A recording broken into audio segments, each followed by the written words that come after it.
হিংসাৰ পৰিৱেশৰ মাজত আমাৰ বড়োলেণ্ডৰ 26টা জনগোষ্ঠী বড়ো, ৰাজবংশী, মাইনৰিটি, বঙালী, সূত্ৰধৰ, গোৰ্খা, আদিবাসী, সান্থালী, মদাহী, হাজং, গাৰো, ৰাভা যিমান জনগোষ্ঠী আছে সকলো ভাবি আছিলে যে শান্তি কেতিয়া আহিব, শান্তি কেতিয়া আহিব।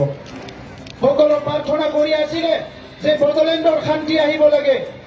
শান্তি নাহিলে আমাৰ ল'ৰা ছোৱালী ভালকে শিক্ষা গ্ৰহণ কৰিব নোৱাৰিব, আমি ভালকে খেতি কৰিব নোৱাৰিম, আমাৰ সংস্কৃতি আমি ৰক্ষা কৰিব নোৱাৰিম, আমাৰ মানৱ সম্পদ গঢ়াৰ সপোন কেতিয়াও সফল নহ'ব।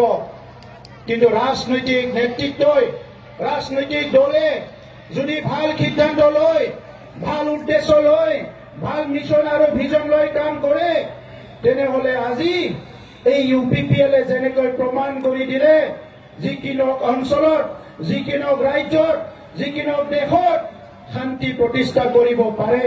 কিন্তু ৰাজনৈতিক নেতাসকলৰ আন্তৰিকতা থাকিব লাগিব, মৰম থাকিব লাগিব, মানুহৰ প্ৰতি দায়বদ্ধতা স্বীকাৰ কৰিব পৰা মানসিকতা থাকিব লাগিব।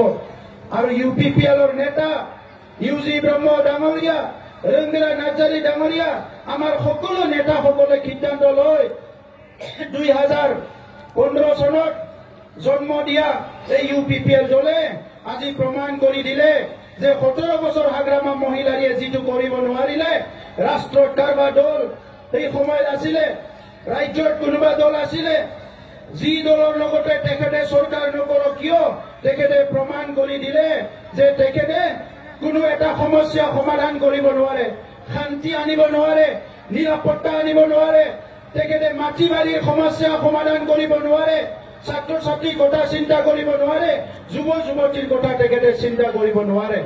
আৰু তাতকে ডাঙৰ কথা, আজি আমি লাজ দিবলৈ বিচৰা নাই, মই তেখেতক শ্ৰদ্ধা কৰো, কিন্তু এজন MLA যদি 5 বছৰ এছেম্বলি নাযায়, এজন MP যদি 5 বছৰ নিজৰ পাৰ্লিমেণ্টত নাযায়, আৰু কাউন্সিলৰ তেখেতে জিকি যোৱা 5 বছৰ এক দিনো তেখেতে কাউন্সিল এছেম্বলিলৈ অহা নাই হাগ্ৰামা মহিলাৰী ডাঙৰীয়াই।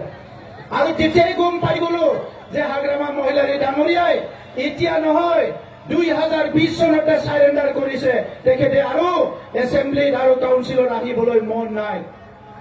আপুনি ইলেকশ্যন কিয় খেলিছিলে? ইলেকশ্যন কিয় খেলিছিলে? যদি এছেম্বলিতে যাব নোৱাৰে, এছেম্বলিত যাই কথা এটা ক'ব নোৱাৰে, ভাল বেয়া ৰাইজৰ বিভিন্ন সমস্যা যদি আপুনি কথা পাতিব নোৱাৰে, ইলেকশ্যন কিয় খেলে? আজি BPF-এ তেনেকুৱা এজন নেতাক লৈ পেলাই তেখেতসকলে আজি ৰাজনীতি কৰিব ওলাইছে, যিজন নেতা এছেম্বলিত আহি কথা ক'বলৈ সাহস নাই, যিজন নেতা এছেম্বলিত আহি বড়োলেণ্ডৰ 35 লাখ জনসাধাৰণৰ কথা ক'বলৈ দায়িত্ব স্বীকাৰ নকৰে, যিজন নেতাই নিজৰ সমষ্টি ৰাইজৰ কাৰণেও এছেম্বলিত যায়, চৰকাৰত যায়, কিবা দুটা কথা ক'বলৈ সাহস নাই, ইচ্ছা নাই, তেনেকা নেতাৰ লগত ৰাজনীতি নহ'ব। ৰাজনীতি কৰাটো কোনো পাৱাৰৰ গেম নহয়, পাৱাৰৰ খেলা নহয়, পইচাৰ খেলা নহয়। ৰাজনীতি কৰাটো আজি দেশক সেৱা কৰা, মানৱ জাতিক সেৱা কৰা, মানুহক সেৱা কৰা এটা পন্থা নীতি, সেইটোৱে হ'ল ৰাজনীতি।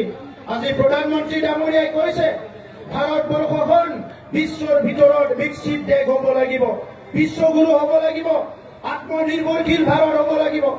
মুখ্যমন্ত্ৰীয়ে কৈছে অসমখন আগবাঢ়ি যাব লাগিব।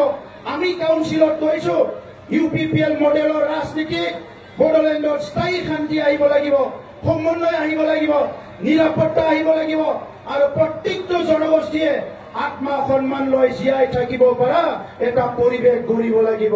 সেইটোৱে UPPL মডেল অফ পলিটিক্স, বেলেগ পলিটিক্স একো নহয়।